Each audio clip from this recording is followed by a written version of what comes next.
Cette fête étudiante va tourner au drame. Personne n'a rien vu, rien entendu, pourtant ce jeune homme est mort alors qu'il discutait tranquillement avec ses amis.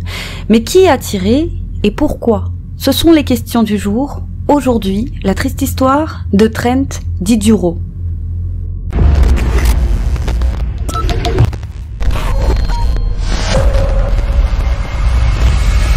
Notre Instagram a changé de nom et s'appelle désormais You Crime Sisters et plus Lila X Lilia. N'hésitez pas à nous rejoindre et comme toujours, n'hésitez pas à vous abonner à la chaîne et à liker la vidéo. Bon visionnage. 17 juillet 1994, Lexington, Kentucky, aux États-Unis. Trent Diduro, un étudiant à l'université du Kentucky et membre de l'équipe de football américain universitaire, profite de ses vacances d'été avant sa dernière année à l'université. Ce soir-là, il a organisé une fête pour fêter ses 21 ans. La fête bat son plein lorsqu'à un moment, un camion rempli d'étudiants masculins s'arrête près de la Maison Bleue à 2 étages située près du campus de l'université du Kentucky. Maison que Trent loue avec plusieurs de ses amis. Les jeunes hommes présents dans le camion se mettent à hurler afin d'attirer l'attention des filles présentes à la fête de Trent. Agacés, les amis de Trent interviennent pour faire cesser ce vacarme et disent aux garçons de partir, car c'est une fête privée. Les jeunes hommes repartent au volant de leur camion et la fête continue sans accroc jusqu'à 2h30 du matin. La fête touche alors à sa fin. Trent, assis dans un fauteuil inclinable en cuir marron, discute de la saison de football à venir avec 2 amis sur le porche. Lorsque, soudain, ils entendent un bruit de coup de feu. Les amis de Trent sursautent, surpris, et quand ils se retournent, ils voient Trent effondré dans son fauteuil en cuir. On lui a tiré dessus. Il a reçu une balle dans son oreille gauche qui a traversé son cerveau et qui l'a tué sur le coup. Les amis de Trent se mettent alors à fouiller les environs à la recherche du coupable et bien évidemment la police est immédiatement appelée. Malgré leurs efforts, les amis de Trent ne trouvent pas le tireur. La police arrive rapidement sur les lieux et se met immédiatement au travail. Au début, les enquêteurs sont persuadés que le coupable est probablement l'une des personnes présentes à la fête. Ils décident alors d'interroger les personnes qui étaient donc présentes et effectuent des analyses de résidus de tir sur les mains des uns et des autres. Et interrogés, personne ne semble avoir vu ou entendu quoi que ce soit. Les policiers trouvent étrange qu'avec tout ce beau monde présent à la fête, personne n'ait rien vu. Et ils se disent que ces jeunes gens ont peut-être vu quelque chose, mais qu'ils ont peur de parler. Ils prennent donc la décision de les conduire au commissariat afin de les interroger un par un. Cependant, après avoir procédé à tous les interrogatoires, les officiers se rendent rapidement compte que ces jeunes ne savent vraiment rien. Ce qui sera confirmé par les résultats des analyses de résidus de tir qui reviennent négatifs, ce qui signifie qu'aucune des personnes présentes à la fête n'a tiré le coup de feu fatal. En apprenant l'incident qui avait eu lieu avec les jeunes hommes du camion, les policiers décident de s'intéresser d'un peu plus près à eux, pensant qu'ils avaient peut-être tiré sur Trent pour se venger. Malheureusement, après enquête, les policiers en arrivent à la conclusion que non plus ne sont pas responsables de la mort de Trent. Vers 5 heures du matin, le père de Trent est réveillé par la sonnerie du téléphone, il répond, et à l'autre bout du fil, un répartiteur de la police lui annonce la terrible nouvelle. Son fils vient d'être assassiné. Il est effondré et se demande qui aurait bien pu en vouloir à son fils. Trent n'avait pas d'ennemis. C'était un jeune homme gentil et sociable. Il avait d'ailleurs fait le choix de n'intégrer aucune fraternité afin de ne pas être rangé dans une case et de se faire un maximum d'amis venant d'univers et d'environnements différents. C'était également un jeune homme avec un grand sens de la justice, petit déjà, alors qu'il était au collège. Il n'avait pas hésité à se lier d'amitié avec un camarade de classe en situation de handicap, dont tous les autres élèves se moquaient. C'était un jeune homme très protecteur avec ses amis, qui n'hésitait pas à les défendre en cas de problème. Il n'avait d'ailleurs pas hésité à mettre une raclée à un homme qui avait harcelé une de ses amies dans un bar. C'était pour toutes ces raisons qu'il était considéré par tout le monde comme un bon gars et qu'il était donc difficile de comprendre que quelqu'un ait voulu lui faire du mal. Les policiers poursuivent leur enquête, ils finissent par recevoir les résultats des tests balistiques effectués sur la balle responsable de la mort de Trent et découvrent que c'est une balle gainée de cuivre provenant d'une carabine de calibre 243. Maintenant qu'ils savent quelle arme a été utilisée pour commettre le crime, ils doivent à présent trouver l'endroit duquel le meurtrier a tiré la balle fatale. Très rapidement, la police découvre 2 trous dans la terre sous un arbuste dans le jardin d'un voisin de Trent, laissant penser que le meurtrier a utilisé un bipied de tir pour stabiliser son arme. Selon eux, le tireur s'est placé à cet endroit, a posé sa carabine calibre 243 et a soigneusement visé le côté gauche de la tête de Trent, puis aurait ensuite appuyé sur la détente lorsque celui-ci s'était tourné pour parler à l'un de ses amis. La balle a ensuite traversé son oreille gauche, puis comme je vous le disais, transpercé son crâne, son cerveau, le tuant sur le coup. Le tueur aurait ensuite profité de l'obscurité pour s'enfuir dans la nuit, après avoir commis son crime. Par la suite, et malgré les efforts des policiers, l'enquête n'avance pas. Il faut bien l'avouer, les policiers n'ont aucune idée de l'identité du tueur ni de la raison pour laquelle Trent a été assassiné. Sans indice supplémentaire, l'affaire va stagner de nombreuses années jusqu'à devenir un cold case. L'émission America Most Wanted diffusera un sujet sur l'affaire et suite à cet épisode, une personne va contacter la police affirmant connaître un homme obsédé par l'affaire et possédant une carabine de calibre 243. Les enquêteurs obtiennent alors un mandat pour aller fouiller une cabane appartenant à cet homme et là-bas ils découvrent des centaines d'assiettes en papier sur lesquelles étaient griffonnés des messages au sujet de Trent. La carabine de ce nouveau suspect est analysée, mais les experts arrivent à la conclusion que ce n'est pas l'arme du crime. Et il s'avère, en fin de compte, que ce suspect est en réalité mentalement instable. Il était devenu obsédé par l'affaire, certes, mais il n'a rien à voir avec le meurtre. Et l'enquête restera au point mort jusqu'en janvier 2000, soit 6 années après le meurtre, lorsqu'une certaine Amy Lloyd tombe sur un article de journal parlant du meurtre non résolu de Trent. Elle hésite pendant un moment, mais finit par contacter un avocat de Lexington, dans le Kentucky, du nom de Tom Bullock, afin de lui confier des informations cruciales sur l'affaire. Elle lui dit connaître l'identité du meurtrier, dit aussi être rongée par la culpabilité de n'avoir jamais révélé la vérité, et elle veut libérer sa conscience. Elle lui explique qu'un an après le meurtre, alors qu'elle buvait un verre dans un pub avec son ex-petit ami, un dénommé Shane Ragland, ce dernier lui aurait confié avoir tué Trent. Selon elle, il lui aurait expliqué qu'il rentrait chez lui lorsqu'il a aperçu Trent assis sur le porche. En colère contre lui à cause d'un incident qui s'était déroulé quelques années auparavant, il a pris la décision de le tuer. Il est donc rentré chez lui, dans sa maison située non loin de celle de Trent, à Woodland Avenue, a pris sa carabine, l'avait rangée dans un sac de sport et s'était rendu à vélo à l'endroit où les policiers avaient retrouvé les traces de bipied, en prenant soin de ne pas se faire remarquer. Là-bas, il avait installé son matériel et avait tiré une fois sur Trent. La jeune femme explique également en détail la raison pour laquelle Shane Ragland avait assassiné Trent. Selon elle, c'était pour se venger d'avoir été exclu d'une fraternité, la fraternité Sigma Alpha Epsilon.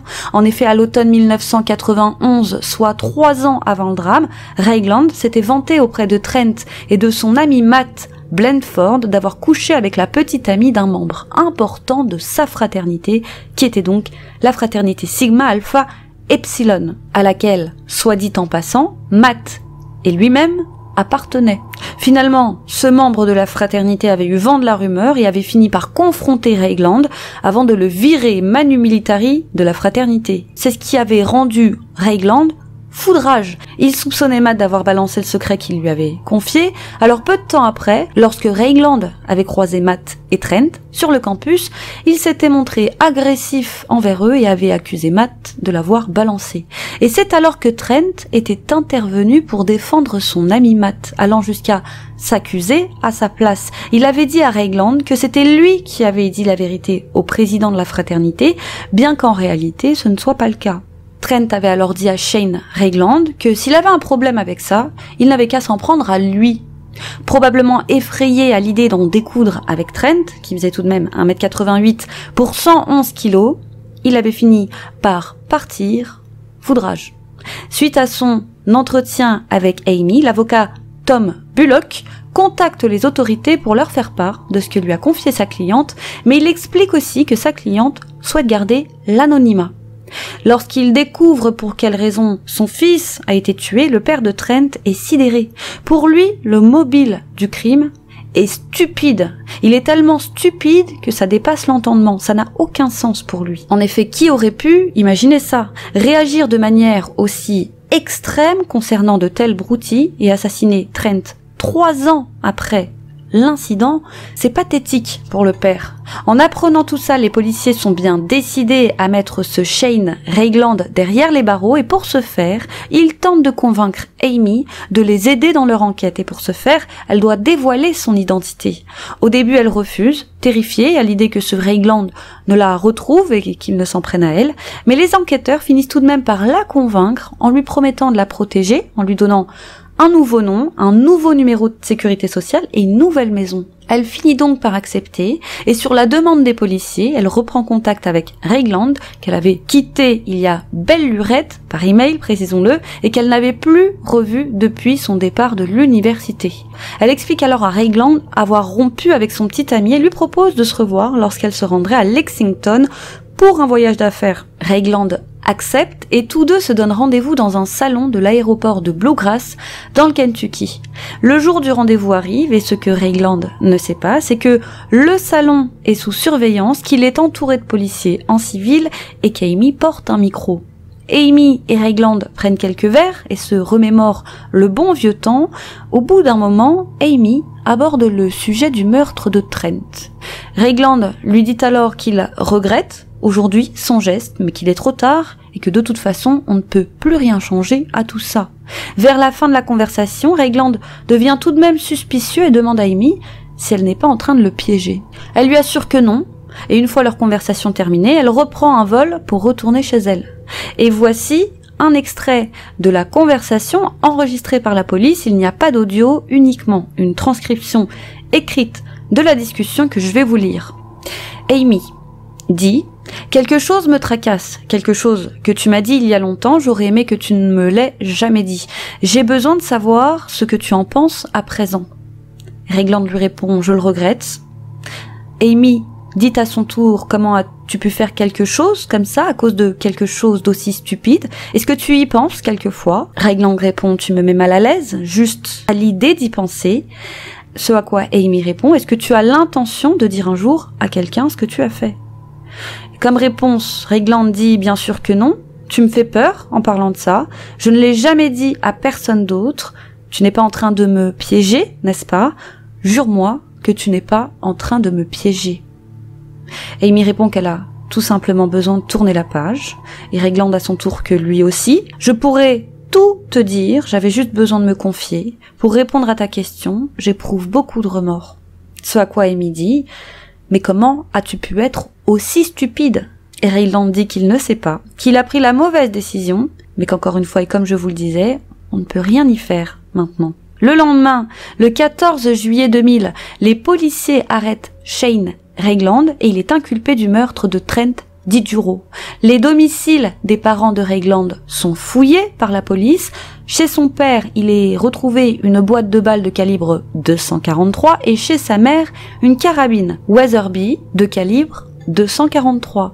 Malheureusement, bien que la carabine et les munitions retrouvées soient semblables à l'arme du crime ainsi qu'aux munitions utilisées pour tuer Trent, eh bien après analyse, la police ne peut pas les lier au crime avec certitude. Et Ragland est finalement libéré sous caution 1 mois plus tard, après que son père, un riche homme d'affaires, ait payé sa caution, s'élevant tout de même à $1 million.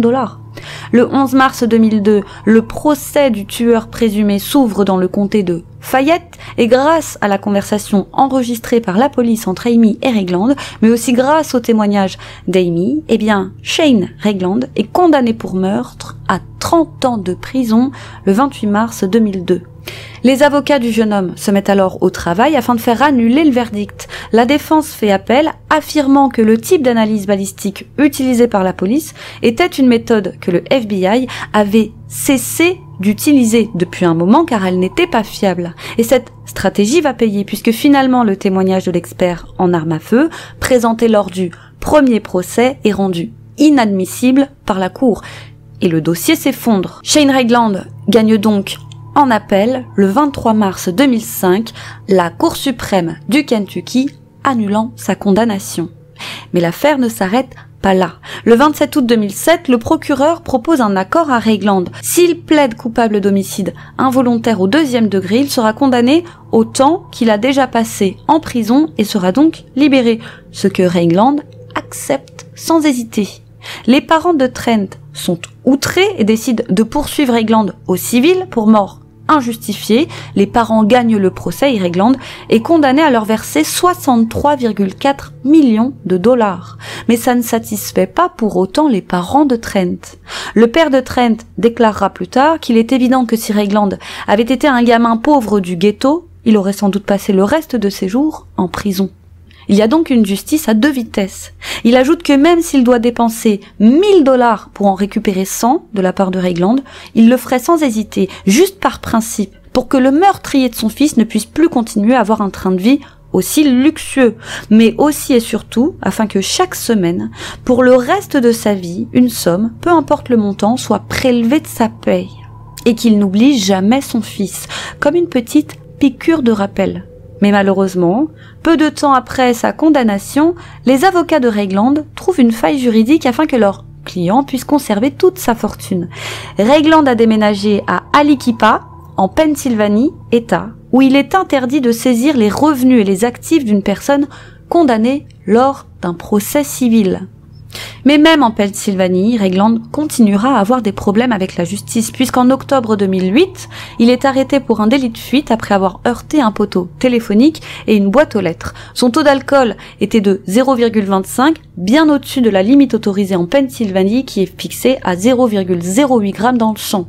En 2009, il est donc condamné à 90 jours de prison pour délit de fuite. Mais ce n'est pas tout. En 2012, alors qu'il était au volant de son véhicule, Regland est victime d'un accident de voiture qui le laisse paraplégique. Et il réussit à faire en sorte qu'une association basée en Floride, la Darrell Gwynne Foundation, lui offre un fauteuil roulant personnalisé lors d'une cérémonie publique. Mais en découvrant qu'il a été condamné pour meurtre, la population s'insurge de ce généreux don. Et face au tollé, l'association finit par récupérer le fauteuil roulant et elle s'est même par la même occasion publiquement excusée, affirmant qu'il ne savait rien de tout ça, qu'il ne savait pas que Regland avait commis un crime. On aurait pu penser que suite à cet incident, Regland aurait arrêté de s'en prendre à quelqu'un, mais c'est mal le connaître puisqu'en 2013, le voilà accusé de violence conjugale à l'égard de sa petite amie et il est également accusé d'avoir maltraité les enfants de cette dernière, enfant issu d'une précédente union. Regland sera poursuivi en justice par l'ex-mari de sa petite amie qui affirme qu'à chaque fois qu'il récupérait ses enfants, ils étaient couverts de bleu. Il n'y allait pas avec le dos de la cuillère. Le papa en colère ajoute même avoir retrouvé des traces de doigts sur les bras de ses enfants, affirmant que ses enfants lui avaient confié que Regland, en plus de battre leur mère, les battait aussi. En 2013, le juge a alors délivré une ordonnance de protection pour la petite amie et ses enfants, et suite à cette décision, Regland a eu l'interdiction d'entrer en contact avec les enfants de celle-ci pendant 1 an. Mais encore une fois, ça n'a pas été suffisant pour l'arrêter. Et cette même année, sa petite amie a demandé une nouvelle fois une mesure d'éloignement contre lui car selon elle, il aurait menacé de la tuer à plusieurs reprises et aurait essayé de la frapper à la tête avec une tige en métal avant de tenter de lui rouler dessus avec son fauteuil roulant. Mais il faut croire que rien n'arrête Regland, car plus tard, cette même petite amie a demandé à la cour d'annuler la mesure d'éloignement afin qu'elle puisse emménager avec Regland.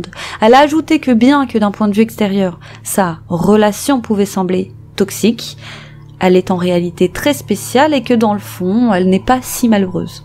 Le père de Rayland, en apprenant que son fils avait encore des problèmes avec la justice, a affirmé qu'il est plus que regrettable que son fils n'ait retenu aucune leçon de ses erreurs passées. Des propos que de nombreuses personnes ont trouvé particulièrement hypocrites. Après tout, peut-être que son fils aurait appris de ses erreurs si son papa poule ne l'avait pas systématiquement sorti du pétrin grâce à son argent. Mais est-ce qu'on peut vraiment en vouloir à un père de protéger son enfant?